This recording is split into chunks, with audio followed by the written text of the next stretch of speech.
5월 15일 잠언 8장 1절로 21절 지혜의 초청입니다. 인격화되어 있으며 의인화된 지혜가 직접 자신을 소개합니다.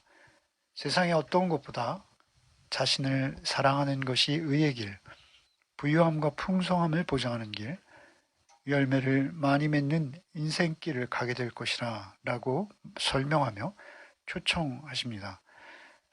7장 한 장 전체를 통해서 음녀를 따르는 길, 곧 그 길의 끝은 수울이요 사망의 방으로 내려가는 길이라고 소개한 잠언은 반면 이제 8장에서는 지혜를 따르면 생명의 길을 갈 것이다 라고 말씀하시는 것이죠.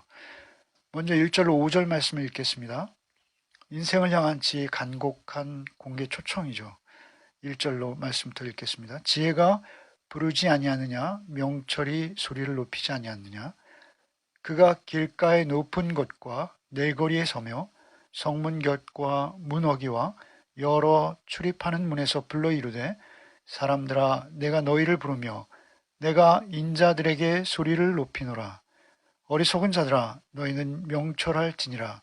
미련한 자들아 너희는 마음이 밝을지니라. 1절에 아버지는 지혜를 소개하고 있습니다. 지혜가 부르고 있지 않느냐? 명철이 목청을 돋우고 있지 않느냐? 2절과 3절에 지혜가 길가와 높은 곳과 사거리와 성으로 들어가는 길목의 문 옆에서 그 밖에 여러 출입문 옆에서 소리를 높여 부르고 있다라고 말씀하시며 지혜를 향하도록 아버지가 아들들에게 청하고 있는 것이죠. 악하고 교활하며 결국 사망으로 유혹하는 음녀가 구석진 골목에서 사람들을 유인했던 것과는 전혀 다른 것이죠. 구원의 은혜는 그렇게 당당하고 또렷하게 들려야 한다는 것입니다.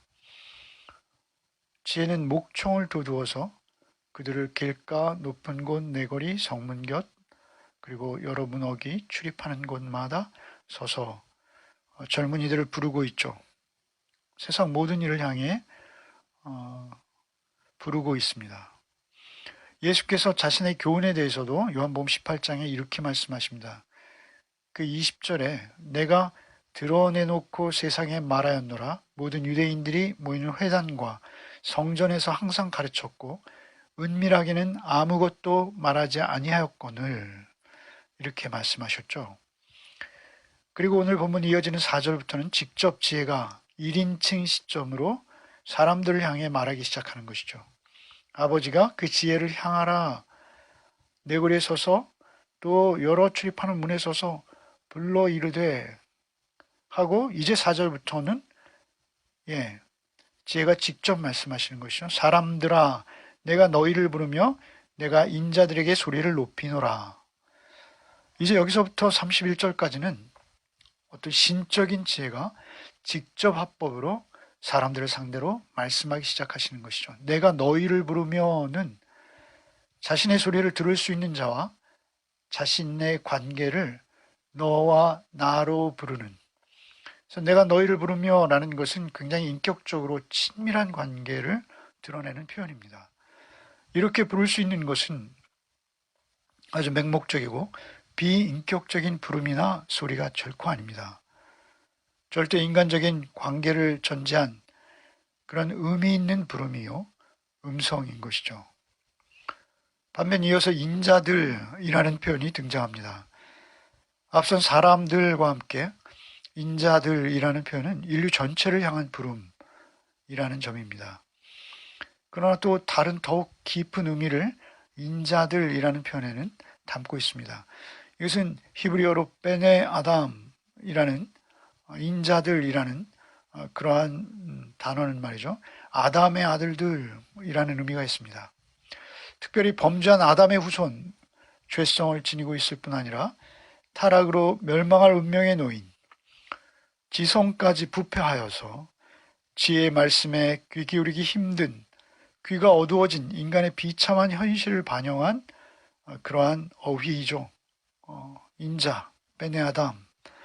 그래서 지혜는 그런 아담들을 향해서, 그러한 아들들을 향해서 너와 나의 관계로 인격적인 관계를 원하시면서 소리쳐 부르시는 것입니다. 어리석은 자들아, 명철할지니라, 미련한 자들아, 너희는 마음이 밝을지어다. 지혜의 음성을 듣기 위해서 그들의 마음이 밝아져야 되는 것이죠. 그리고 이어서 진리와 공의에 대해서 말씀하십니다. 6절로 9절을 읽겠습니다. 진리와 공의에 입각한 지혜의 진실함을 말하는 것인데요. 6절부터요. 너희는 들을지어다 내가 가장 선한 것을 말하리라. 내 입술을 열어 정직을 내리라. 내 입은 진리를 말하며 내 입술은 악을 미워하느니라. 내 입의 말은 다 의로운즉 그 가운데 굽은 것과 패역한 것이 없나니 이는 다 총명 있는 자가 밝히 아는 바요 지식 얻은 자가 정직하게 여기는 바니라. 이것은 지혜의 특성을 말하는 것이죠.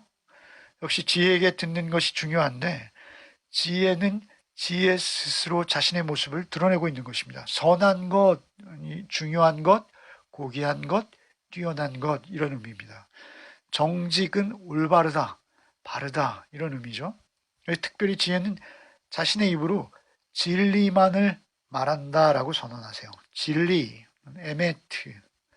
이것은 시간과 공간의 제약을 받지 않고 언제나 어디서나 참되고 옳다라는 의미입니다. 세상에 많은 것은 시시각각 변합니다. 그러나 지혜는 영구불변한 말만을 입술에 내므로 귀를 기울여 들을 필요가 있다라고 선언하시는 것입니다. 지혜의 입술은 또 악을 미워한다고도 하십니다. 악은요, 하나님의 성품과 대립되는 것입니다. 특별히 진리를 벗어난 것입니다. 미워한다라는 것은 아주 감정의 영역이죠. 지혜 자신의 특성이 악은 입에 올리지도 못할 뿐만 아니라 그것을 미워해서, 즉 미워한다는 것은 아주 진저리 치도록 혐오하고 전적으로 기피한다는 것입니다. 지혜는 한 감정을 지닌 인격으로 등장하는 거예요. 그래서 악을 미워하고 혐오하고 오직 영구불변의 진리만을 말하는 것이 지혜의 특성이라는 것입니다. 특별히 가장 중요한 것은 지혜는 그 입에 의로운 말을 말하고 삐뚤어지거나 뒤틀린 말 절대 하지 않는다. 이렇게 선언하시는 것입니다. 지혜의 의로움은 어느 정도의 분별력, 명철을 가진 자는 누구나 다 밝히 알 수 있는 그런 평범한 것이다 라고 이어서 말씀하시는 것이죠. 여기에서 본문에 등장하는 의는 체데크입니다. 하나님과의 관계에서 오는 바름이죠. 자기 개인의 유익보다는 하나님을 사랑하고 공동체의 유익을 최우선의 가치로 여기며 수직적으로 하나님, 수평적으로 이웃의 유익을 먼저 생각하는, 이웃의 유익을 먼저 헤아리는 그러한 것이 지혜라는 것입니다. 지혜는 세상의 어떤 부하보다 뛰어나며 고귀하다 이렇게 다시 강조하시죠. 10절로 13절은 세상보다 뛰어난 지혜의 고귀함을 말합니다. 10절부터 읽겠습니다. 너희가 은혜를 받지 말고 나의 훈계를 받으며 정금보다 지식을 얻으라. 대저 지혜는 진주보다 나음으로 원하는 모든 것을 이에 비교할 수 없습니다. 여러분, 물질의 대표격인 은과 지혜의 훈계는 비교의 대상이 아니라라고 말씀하시는 것입니다. 정금과도 비교할 수 없고 진주와도 비교할 수 없다 하십니다. 점층적인 것이죠. 은, 금, 그리고 가장 값진 보석인 진주와도 사람들이 원하는 그 어떤 눈에 보이는 값진 것보다도 최상의 가치는 비록 눈에 보이지 않으나 영적인 가치로 헤아릴 수 없도록 보배로운 지혜. 그것은 생명과 동일하다라는 점을 강조하시는 것입니다. 그리고 이어지는 말씀은 지혜의 특성을 다시 언급하시는 것이죠. 참지식과 신앙으로 악을 배척하는 지혜의 강직함을 말씀하시는 것입니다. 12절 13절 읽겠습니다. 나 지혜는 명철로 주소를 삼으며 지식과 근신을 찾아왔나니 여호와를 경외하는 것은 악을 미워하는 것이라. 나는 교만과 거만과 악한 행실과 패역한 입을 미워하느니라. 지혜는 명철과 함께 같은 집에 동거하고 있다라고 말씀하십니다. 더불어 지식과 근신을 적극적으로 찾아서 얻는다라고도 말씀하세요.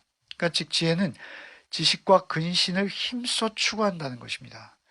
음녀가 음행의 대상을 찾아 분주했다면 지혜는 바른 지식과 근신, 곧 신중함을 적극적으로 찾아서 소유한다라고 말씀하시는 것입니다. 여러분, 우리가 아무리 지혜로워도요, 지혜가 신중하지 못하다면 안 된다라는 것입니다. 이어서 여호와를 경외하는 여호와를 경외하는 것이 지혜의 근본이라라고 잠언이 시작되었습니다만 13절에서는 여호와를 경외한다는 것은 그럼 과연 무엇인지 그것을 구체화시키며 한 가지를 언급하십니다. 여호와를 경외하는 것은 악을 미워하는 것, 이렇게 말씀하십니다. 악은 극단적인 이기심이죠. 자신의 만족과 쾌락을 위해서 악을 도모하는 것이죠. 음란을 도모하는 것입니다. 여호와를 경외하는 자는 그와 반대인 것이죠. 하나님의 지혜가 깃든 자는 악을 감정적으로 미워합니다. 불의한 것, 악이죠. 악은 교만과 거만과 구체적인 악한 아주 불의한 행실, 그리고 패역한 모습으로 그 악을 스스로 드러내게 되어 있습니다. 이어서 지도자들에게 지혜가 반드시 있어야 함을 역설하십니다. 지도자의 지식과 명철의 근원으로서의 지혜의 유용함에 대해서 말씀하십니다. 14절부터 16절 읽겠습니다. 내게는 계략과 참 지식이 있으며 나는 명철이라 내게 능력이 있으므로 나로 말미암아 왕들이 치리하며 방백들이 공의를 세우며 나로 말미암아 재상과 존귀한 자 곧 모든 의로운 재판관들이 다스리느니라.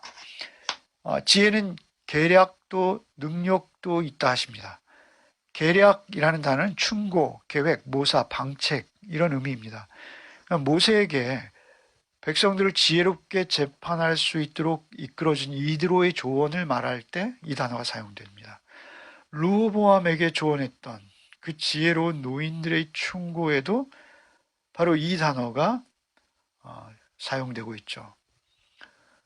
그 계략이라는 것은 어떤 공동체나 개인의 운명을 좌우하는 중대한 현안, 그 현안과 관련된 지혜자들, 그들이 내오는 모사들의 실제적인 방책이라는 의미입니다.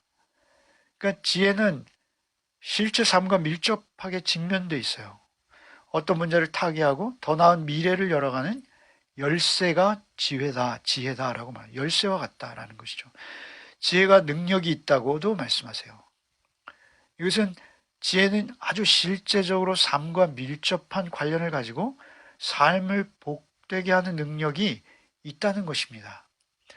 그렇게 지혜는 왕들이 나라를 다스리고 방백, 곧 우두머리 관료들이 공의를 세울 수 있는 능력도 주신다라는 것입니다. 결국 지혜의 능력은 재상과 존귀한 자, 곧 나라의 사법 정의를 세워야 하는 이 재상과 존귀한 자는 사법권자, 재판, 판사, 요즘 말로 하면 그런 의미죠. 정의를 세워야 할 재판을 의롭게 하는 것, 그것도 지혜로 가능하다라는 것이죠. 솔로몬의 재판을 우리가 잘 알지 않습니까? 그런 지혜를 찾는 자, 그런 지혜는 자기가 또한 열심히 찾는 자에게 함께 하신다라고 선언하시죠. 찾는 자에게 열려 있다는 것이죠. 지혜가 그들에게 부귀와 재물도 보장한다 라고 말씀하시는 것입니다. 17절부터 21절을 함께 읽겠습니다. 나를 사랑하는 자들이 나의 사랑을 입으며 나를 간절히 찾는 자가 나를 만날 것이니라. 부귀가 내게 있고 장구한 재물과 공의도 그러하니라. 내 열매는 금이나 정금보다 나으며 내 소득은 순은보다 나으니라. 나는 정의로운 길로 행하며 공의로운 길 가운데로 다니나니 이는 나를 사랑하는 자가 재물을 얻어서 그 곳간에 채우게 하려 함이니라. 여러분 17절에 나를 사랑하는 자들이 나를 간절히 찾는 자들이 나를 만나며 나의 사랑을 입는다 이렇게 말씀하세요. 여러분 여기서 두 번이나 등장하는 사랑이라는 단어는 히브리어의 아하브라는 단어입니다. 이것은 아주 철저히 남녀의 육체적 사랑을 말할 때 사용되는 그런 단어입니다. 이성을 향해서 열정적으로 사랑하는 바로 그 사랑으로 지혜를 동일하게 사랑하라고 하십니다. 지혜를 그렇게 품으라 사랑하라 앞에서도 말씀하셨죠. 지혜를 그렇게 사랑하는 자들에게는 반드시 지혜도 그를 만나주시고 또한 같이 사랑해 주시겠다라고 선언하시는 것입니다. 지혜는 반드시 자신을 사랑하는 자에게 그 사랑으로 보상하겠다 이렇게 말씀하시는 거예요. 18절의 보상은 구체적입니다. 부귀와 재물과 공의라고 하십니다. 19절에는 열매도 주신다 하십니다. 그런데 그 열매는요, 정금보다 낫다 이렇게 말씀하세요. 그러니까 이 열매는 정금, 곧 어떤 재물과 보화와 비교할 수 없는 열매예요. 그래서 아마 이 열매는 3장에 등장하는 생명나무와 연관해서 해석합니다.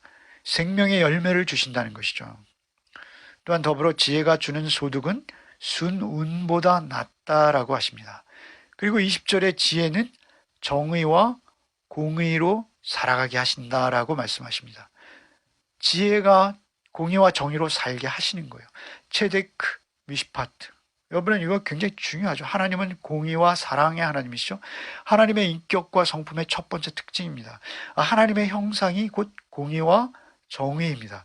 하나님의 형상대로 창조된 우리 인간이 지혜를 사랑하며 지혜를 모시게 되면 하나님의 형상대로 회복되어져서 하나님의 형상대로 살 것이다 라고 약속하시는 것입니다.